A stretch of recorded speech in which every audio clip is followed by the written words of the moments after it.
दोस्तों नमस्कार, मैं हूं शीतला तिवारी। दोस्तों, मिर्जापुर के जिगना से एक खबर आ रही है कि वहीं गांव एक है खैरा, और खैरा के गांव की एक युवती रहने वाली है, जिसको 22 जुलाई को दो गांव के ही यानी बगल के गांव के दो दबंग जो है, अनुराग शर्मा और राहुल शर्मा, यानी यह दोनों चचेरे भाई हैं। उस युवती को यह जो है जबरन मोटरसाइकिल पर बैठा करके और अपने घर ले जाते हैं, और घर ले जाने के बाद बंधक बना करके उसके साथ दुष्कर्म करते हैं।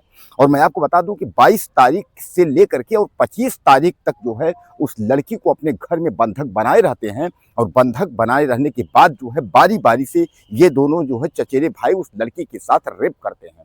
और रेप करने के बाद जो है उस लड़की को छोड़ करके यह लोग फरार हो जाते हैं। और बाद में किसी तरीके से जब यह शोर शराबा या चारों तरफ ये बात होती है, तो वह लड़की उन्हीं के घर में जो है यानी एक कमरे स्थित में जो है बदहवास स्थिति में जो है वह लड़की मिलती है।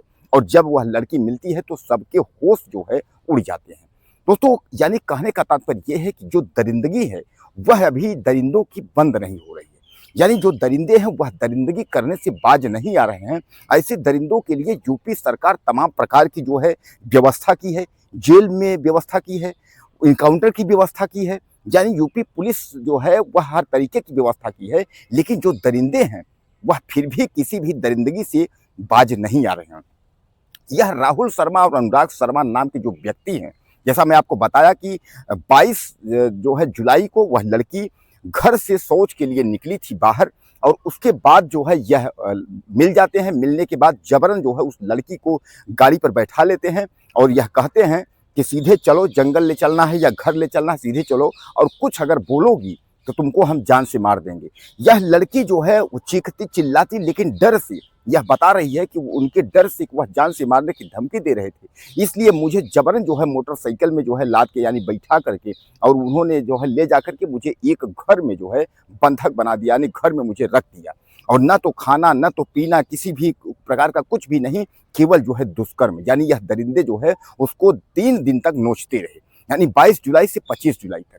अब 25 जुलाई के बाद जो है जब यह पता चारों तरफ चला, तो जो लड़की के घर वाले हैं वह पहुंचते हैं थाने में, और थाने में जब पहुंचते हैं तो वहां दुष्कर्म का मुकदमा लिखवाने की कोशिश करते हैं।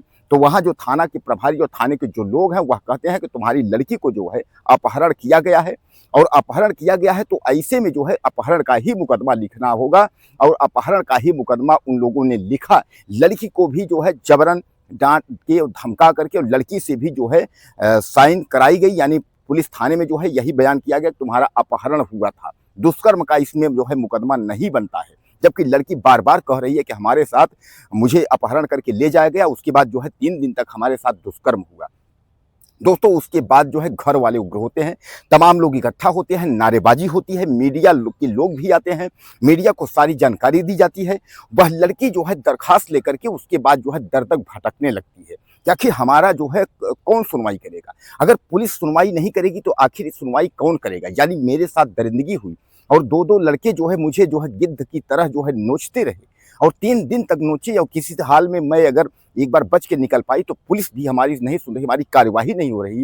यानी लड़की भी जो है वह गिड़गिड़ाते चारों तरफ जो है मुंह बांध करके, और चेहरा न दिखाने की वजह से समाज में किसको क्या बोलेंगे कि हमने उन दरिंदों के लिए कुछ भी नहीं कर पाया। तो पहले तो पुलिस जो है बचाने का पूरा प्रयास किया, यानी उन लोगों को यह कहा गया कि अपहरण का मुकदमा बनता है, अपहरण का लिखाओ। लेकिन बाद में जब पुलिस की स्थिति उसको समझ में आया कि नहीं, अब यह मामला जो है तूल पकड़ने वाला है, और यह लड़की जो है पीछा छोड़ने वाली नहीं है। यह लड़की भी जो है अब कहाँ तक जाएगी, अगर एसपी तक जाएगी, डीआईजी तक जाएगी, गृह मंत्रालय तक जाएगी, योगी तक जाएगी, मीडिया में तो बात ऑलरेडी पहुंच चुकी है।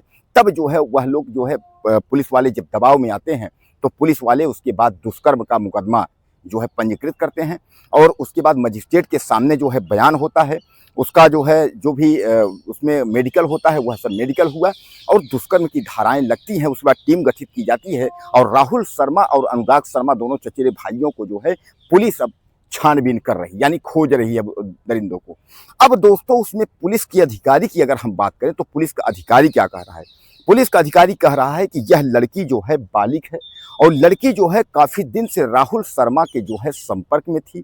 राहुल शर्मा से जो है लड़की की बात होती है, यानी बात बराबर हो रही थी। उस दिन भी जिस दिन यह लड़की घर से गायब हुई है, उस दिन भी जो है शाम के वक्त जो है यह राहुल शर्मा के गाड़ी पर बैठ करके जाते हुए देखा गया है, यानी उसके मोटरसाइकिल पे बैठ के जाते हुए देखा गया है। अब दोस्तों मैं एक बात आपको बता दूं, पुलिस अधिकारी ने जो है इतनी बड़ी जांच कर ली, पुलिस अधिकारी ने यह बता दिया कि यह लड़की जो है उसके गाड़ी पर बैठ करके वहां जाते हुए देखी गई है। तो एक बात आप समझ लीजिए कि ग्रामीण क्षेत्रों के थानों में क्या होता है, वहां थानों में जो है एक दो दलाल बैठे होते हैं, जिनको शुद्ध जो है दलाल कहते हैं, जिनकी जो है दुकान जो है उन्हीं थानों के माध्यम से रोजी रोटी चलती है। ऐसे मैं बता दूं कि दर्जनों थाने हैं जो यमुनानगर, प्रयागराज का यमुनानगर हो या प्रयागराज हो या वाराणसी हो या मिर्जापुर हो, खासकर मिर्जापुर के जो इंटीरियर गांव थाने हैं, तो उन थानों में जो है दलालों का अड्डा रहता है। तो कुछ दलालों का अड्डा जो है वो मीडिया का सहारा लेकर, कुछ दलालों का अड्डा जो है वह बीजेपी पार्टी का सहारा लेकर, और कुछ दलाल जो है वह चहेते होते हैं पुलिस के अधिकारियों के, तो वह बैठे रहते हैं। उसके बाद रेप का रेट तय करते हैं, उसके बाद जो है अगर मर्डर है तो उसमें वह तय करते हैं कि इसमें कितने में क्या मतलब सौदेबाजी होगी। और उन्हीं दलालों की वजह से जो है पुलिस वाले कुछ कर नहीं पाते हैं। इस मामले को लेकर के उच्च अधिकारियों तक जो है यह मामला संज्ञान में है, लेकिन जो है इसकी सुनवाई अभी तक नहीं हो पाई। बात करें हम प्रयागराज की, तो प्रयागराज की कमिश्नरेट में यह शिकायत की गई। प्रयागराज कमिश्नरेट ने यह तय किया है कि हर थानों में जो है हम एक संदूक रखेंगे, एक पेटी रखेंगे ताला वाली, और उसकी चाबी जो है वह होगी कप्तान साहब के पास, यानी कमिश्नरेट में होगी। तो जब भी उसमें जिसकी सुनवाई नहीं होगी, जिसकी शिकायत नहीं सुनी जाएगी, अगर यसो यशो अगर अधिकारी नहीं सुनेगा, तो वह जो है अपनी चिट्ठी जो है उस संदूक में डालेगा, और वह चिट्ठी जो है हफ्ते या महीने में जो है खोली जाएगी। उसके बाद उन अधिकारियों की क्लास लगाई जाएगी। अब इस तरीके के जो अधिकारी हैं वह अब चक्कर में और यसो यशो को जो है पकड़ने में लग गए हैं कि जो दलाल कहेगा वही होगा। तो अब वहां कोई दलाल कहा होगा कि इस लड़की का चक्कर है, इस लड़की वहां फंसी है, अब उसके बाद फंसाने के चक्कर में है, तो अधिकारी भी वही बयान दे दिया। लेकिन जब अगर इस तरीके का है मामला, अगर इस तरीके की है कि अगर उससे बात होती है, उसके बाइक पर बैठ करके जाती है, शाम को जब लड़की बताती है कि हम 22 तारीख को गायब हैं, तो दोस्तों यहाँ एक सवाल खड़ा हो रहा है कि अगर लड़की अगर कहती है कि हम 22 तारीख को जो है हमको वो लोग जबरदस्ती जो है अपहरण करके ले गए, हमारे साथ दुष्कर्म 3 दिन हुआ, अधिकारी का यह कहना है कि 22 तारीख को जो है वह शाम को रात को जो है बाइक पर बैठ के जाती हुई दिखी है, तो फिर किस बात का मेडिकल और फिर किस बात का जो है मजिस्ट्रेट के सामने बयान है, फिर किस बात का मुकदमा क्यों पुलिस कर रही है। पुलिस तो यह कह सकती है कि हमने जाते हुए देखा है, ये तो रजामंदी वाला है, ये तो प्यार वाला खेल है, इस तरीके से जो है तो पुलिस तो कह सकती है, लेकिन ऐसा नहीं है। यानी इधर भी या उधर भी, यानी दोस्तों इस देश का क्या होगा, ऐसे अधिकारियों का क्या होगा, और जो गरीब है वो तो तड़प तड़प के मर जाएगा।